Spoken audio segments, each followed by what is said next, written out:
This will not be the last pandemic. History teaches us that outbreaks and pandemics are a fact of life. But when the next pandemic comes, the world must be ready, more ready than it was this time.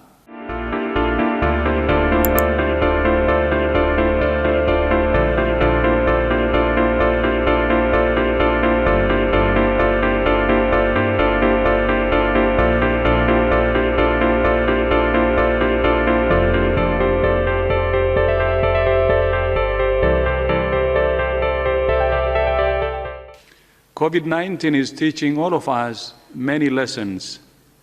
One of them is that health is not a luxury item for those who can afford it. It's a necessity and a human right. Public health is the foundation of social, economic, and political stability. That means investing in population-based services for preventing, detecting, and responding to disease. This will not be the last pandemic. History teaches us that outbreaks and pandemics are a fact of life. But when the next pandemic comes, the world must be ready, more ready than it was this time. In recent years, many countries have made enormous advances in medicine, but too many have neglected their basic public health systems, which are the foundation for responding to infectious disease outbreaks. Part of every country's commitment to build back better must therefore be to invest in public health as an investment in a healthier and safer future. In fact, there are many examples of countries that have done exactly that. Thailand is reaping the benefits of 40 years of health system strengthening.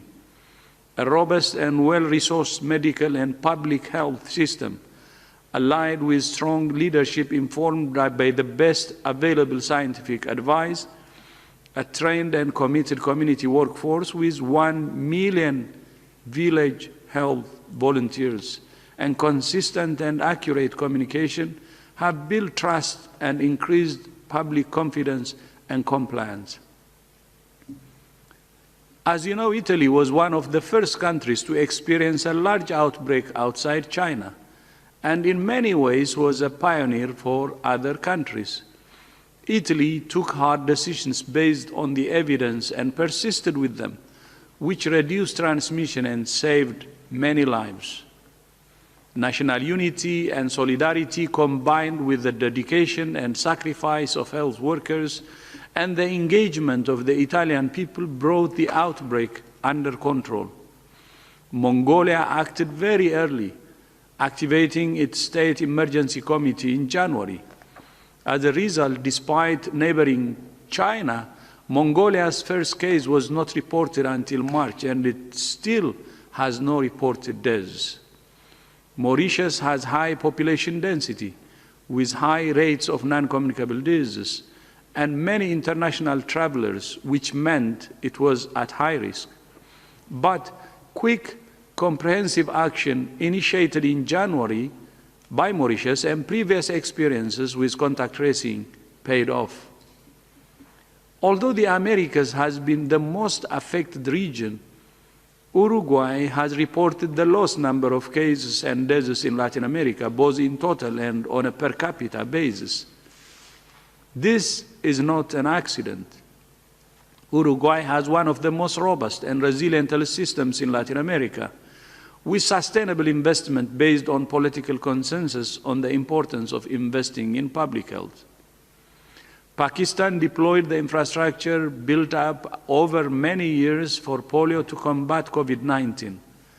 Community health workers who have been trained to go door to door vaccinating children for polio have been utilized for surveillance, contact tracing, and care. There are many other examples we could give, including Cambodia, Japan, New Zealand, the Republic of Korea, Rwanda, Senegal, Spain, Vietnam, and more. Many of these countries have done well because they learned lessons from previous outbreaks of SARS, MERS, measles, polio, Ebola, flu, and other diseases.